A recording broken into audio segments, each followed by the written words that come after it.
BC బిడ్డల ఆత్మగౌరవం JSP, BC రాజ్యం కోసం పుట్టిన జేఎస్పీ.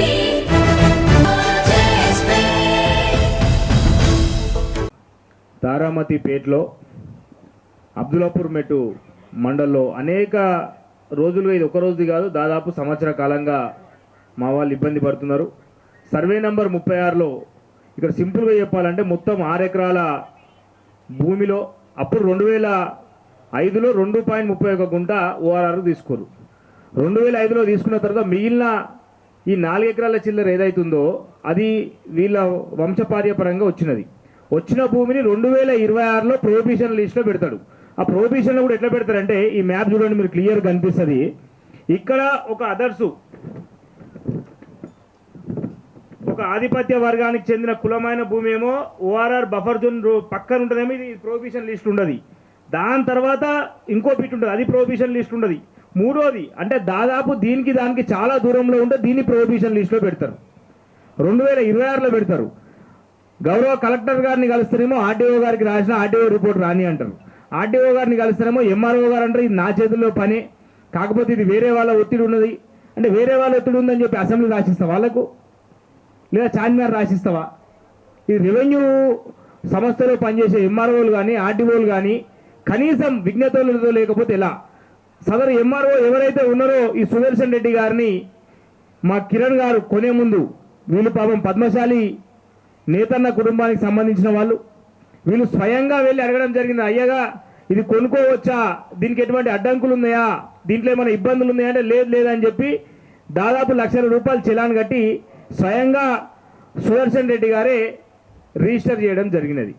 రిజిస్టర్ చేసిన కొద్ది కాలానికే, అంటే ఈ గ్రామస్తుల పేరు నుంచి ఏదైతే ఈ మా కిరణ్ గారు అమ్మిన వారు ఉన్నారో, ఉప్పర కులానికి చెందినవారు, సగర సంఘానికి చెందినవారు, వారు పేరు మారంగానే వీరు వాంటెడ్లీ, అంటే వీళ్ళు ఒక నకిలీ డాక్యుమెంట్ పెట్టుకొని ఎమ్మెల్యే గారు, మళ్ళీ దీంట్లో ఎంతవరకు ఎమ్మెల్యే గారికి సంబంధం ఉందో మాకు తెలియదు, ఎమ్మెల్యే గారు కూడా దీనిపైన ఖచ్చితంగా సమాధానం చెప్పాలి. ఎందుకంటే మీరు బద్నాం కావద్దని మేము కూడా కోరుకుంటున్నాం. మీరు మీ కుమారుని పేరు వస్తున్నది, అదేవిధంగా జైపాల్ రెడ్డి అని మీ ప్రధాన అనుచరుని పేరు వస్తున్నది. ఎందుకంటే రెక్కాడితే కానీ డొక్కాడని బీసీ కుటుంబాలు ఇవి. వాళ్ళకు 100 ఎకరాలు లేవు, కొన్న ఆయనకు అమ్మిన ఆయనకు 100 ఎకరాలు లేవు. ఏదో కాయకష్టం చేసుకొని తాతల ఆస్తి వచ్చిన దాంట్లో 1 ఎకరం ఆయన అమ్ముకున్నాడు, కొనుక్కున్న ఆయన కూడా చాలా నిరుపేద కుటుంబం. అయినప్పటికీ మీరు ఇన్ని ఇబ్బందులు పెట్టుకుంటా, క్లియర్గా మ్యాపులు ఉన్నాయి, మీరు గోడలు కూడా కొడతారు. అర్ధరాత్రి వచ్చి ఇష్టరాజ్యంగా కొత్త పాస్ పుస్తకాలు వచ్చినాయి, పాత పాస్ పుస్తకాలు వచ్చినాయి. వీరి దగ్గర లేనంటూ డాక్యుమెంట్ అనేది లేదు, అన్ని డాక్యుమెంట్ ఉన్నాయి లీగల్గా. వీళ్ళకి లేనిది ఏంటంటే కులబలం లేకపోవడం, ఎమ్మెల్యేల బలం లేకపోవడం, బీసీ కులంలో పుట్టడమే పాపమా అని చెప్పి నేను ఇక్కడ మిమ్మల్ని ప్రశ్నిస్తున్నా.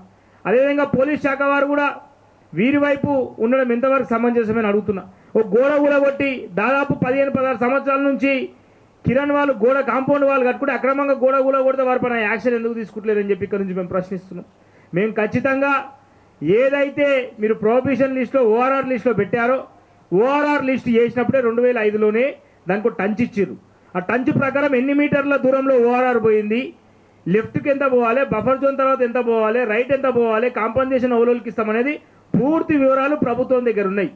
ఎక్కడా లేనిది ఇప్పుడు ఈ గ్రేటర్ చుట్టూ ఉన్న ఓఆర్ఆర్ నిలిచేసి కేవలం తారామతిపేటలో సదరు ఎమ్మెల్యే వ్యక్తి ఏదో ఫేక్ డాక్యుమెంట్ కొనుక్కొని ఆ ఫేక్ డాక్యుమెంట్ ద్వారా ఇట్లాంటి బలహీనుల యొక్క భూములు గుంజుకుంటాం, వీరికి ఎవరు లేరు, దిక్కుమొక్కు లేదంటే ఊకునే ప్రసక్తి ఉండదు. ఖచ్చితంగా బీసీ సంక్షేమ సంఘం అండగా ఉంటుంది.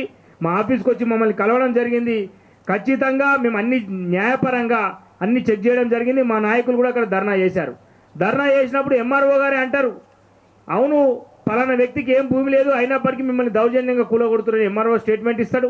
అయినా పోలీసు వారు ఆ ఎదుటి వ్యక్తి పైన ఎఫ్ఐఆర్ చేయరు. గౌరవ పోలీస్ శాఖను కూడా మేము కోరుతున్నాం, ఖచ్చితంగా ఈ కిరణ్ ఎవరైతే కిరణ్కి అన్యాయం చేశారో వారిపైన చర్యలు తీసుకోవాలి. మీరు న్యాయపరమైన చర్య తీసుకొని భూమి కిరణ్దా లేకపోతే వాళ్ళదా అనేది మాకు ఎంఆర్ఓ తేలుస్తారు, రెవెన్యూ తేలుస్తుంది. కానీ మీరు అన్యాయంగా అక్రమంగా 10ల సంఖ్యలో వాళ్ళు వచ్చి గోడలు కూడా కొడుతుంటే మీరు చర్యలు తీసుకోకపోవడం ఎంతవరకు సమంజసమని మేము అడుగుతున్నాం. అదేవిధంగా ఎంఆర్ఓ గారిని ప్రభుత్వాన్ని మేము అడుగుతున్నాం, ప్రజాపాలన అంటే కబ్జాలు చేసుడా, ప్రజాపాలన అంటే ధైర్యంగా భూములు గుంజుకునుడా, ఇది ఎక్కడి ప్రజాపాలన? రెవెన్యూ మంత్రి పొంగులేటి శ్రీనివాస్ రెడ్డి గారు సమాధానం చెప్పాలి. సదరు మీ అధికారి సుదర్శన్ రెడ్డి అన్యాయంగా అక్రమంగా భూములు గుంజుకుంటుంటే మీరు ఏం చేస్తున్నారు? సంవత్సర కాలంగా మేము కలెక్టర్ని కలిసి కలెక్టర్ పట్టించుకోరు, ఆర్టీఓ గారు పట్టించుకోరు, ఎంఆర్ఓ వీళ్ళు ఎక్కడ పోవాలి? పోయేదన్న నీళ్ళున్న పైలు దుంకి సావాలన్నా ఇల్లు అంటే వాళ్ళని ఆత్మహత్య చేసుకోమని ప్రేరేపిస్తున్నా మీరు? ఖచ్చితంగా నేను ఇక్కడి నుంచే చెప్తున్నా, ఎవరు కూడా భయపడదు. ఇంతకుముందు మా సోదరుడు అందరూ కొన్నాయన చెప్తున్నా, మేము ఆత్మహత్య కాదు, వాని గల్లా బట్టి గుంజుకొచ్చి మీ భూమి మీకు ఇప్పించే బాధ్యత మేము తీసుకుంటాం. ఇది రాష్ట్రంలో ఉన్నాం, మనమేం అటవీ ప్రాంతంలో ఎడారిలో లేము. ఇగో ప్రభుత్వం ఇచ్చింది కదా, ప్రభుత్వం ఇచ్చిన భూములు మీరే ఇస్తారు, టంచు మీరే ఇస్తారు, స్కెచ్లు మీరే ఇస్తారు. ప్రొహిబిషన్లో ఎట్లా ఇస్తారని చెప్పి మీకు నుంచి ప్రశ్నిస్తున్నాం. ఖచ్చితంగా ప్రొహిబిషన్ లిస్ట్ నుంచి తీసేయాలి, వీరి భూమి వీరికి ఇప్పియాలి. లేని పక్షంలో ఖచ్చితంగా పెద్ద ఎత్తున రెవెన్యూ శాఖను కూడా ముట్టడిస్తాం, లేదా పొంగులేటి శ్రీనివాస్ రెడ్డి గారిని కూడా అడుగుతాం. ఎందుకంటే వారి దృష్టికి పోయిందో లేదో. కాబట్టి ఎమ్మెల్యే గారు మీ అనుచరులపైన మీ కుమారులపైన వస్తున్న ఆరోపణలను మీరు ఖండిస్తారా లేకపోతే నిజమని చెప్తారా మీరు చెప్పాలి. ఎందుకంటే మీరు ఇలాంటి పనులు చేయాలని మేము భావిస్తున్నాం. మీరు చేసేవాళ్ళు మేము అన్యాయంగా గుంజుకుంటామంటే ఇక మీ ఇష్టం. ప్రజాస్వామ్యంలో మంచి మంచి దౌర్జన్యాలు చేసిన వాళ్ళే పోయారు.